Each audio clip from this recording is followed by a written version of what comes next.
Ulrich Zwingli, les 67 thèses réformatrices de 1523. Le 43e article.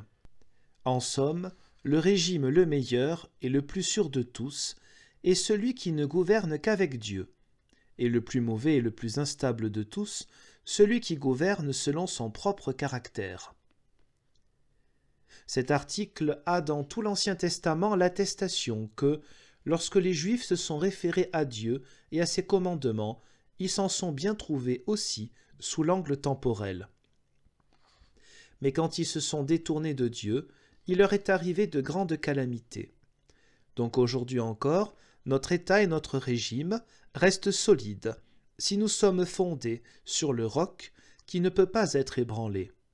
En revanche, si nous bâtissons sur du sable, c'est-à-dire sur le conseil instable des humains, notre État sera secoué par les vents et les eaux torrentielles et s'effondrera. Matthieu 7, 25, Luc 6, 49. Car c'est ce qui est arrivé à celui qui a fait confiance au bâton creux. Ésaïe 36, 6. Et encore, comme le disent les proverbes de Salomon, « Mon fils, honore le Seigneur, ainsi tu seras fort, et ne crains personne d'autre que lui. » Celui qui s'en tient à la parole de Dieu ne peut pas être ébranlé. C'est pourquoi tous les régimes, aussi petits soient-ils, doivent être vigoureux et intrépides s'ils s'en tiennent à l'enseignement de Christ.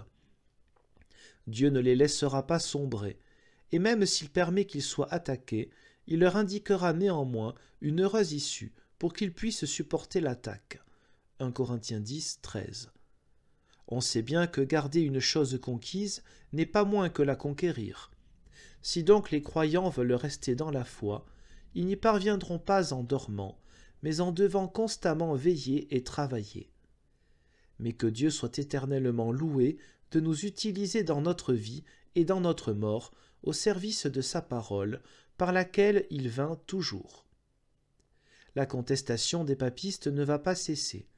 Toutefois, notre consolation de croyants doit être qu'ils en arrivent à leur dernière extrémité et que nous devons persévérer courageusement. Si nous nous tenons sur le rocher Christ Jésus, laissons-les tenter de lui porter des coups jusqu'à s'en casser la tête, car nous ne pouvons pas être ébranlés. Ils luttent bel et bien, mais il ne leur est pas possible de vaincre. Christ est trop haut pour qu'ils puissent l'atteindre, même s'ils avaient encore une fois assez de pièces d'artillerie. Si vous vous en tenez à l'amitié et à l'amour de Dieu, il demeure en nous et nous en lui. Et laissez-le par conséquent mener l'affaire à son terme. Il vous donnera conseil et force pour qu'un seul mette en fuite 1000 adversaires et 2 10 000. Deutéronome 32, 30. Demeurez seulement dans la liberté dans laquelle Christ nous a introduits, et ne vous laissez pas opprimer sous le joug de la servitude. Galates 5, 1. Rien de plus pour cet article, il a suffisamment été question de cette idée plus haut à l'article 39.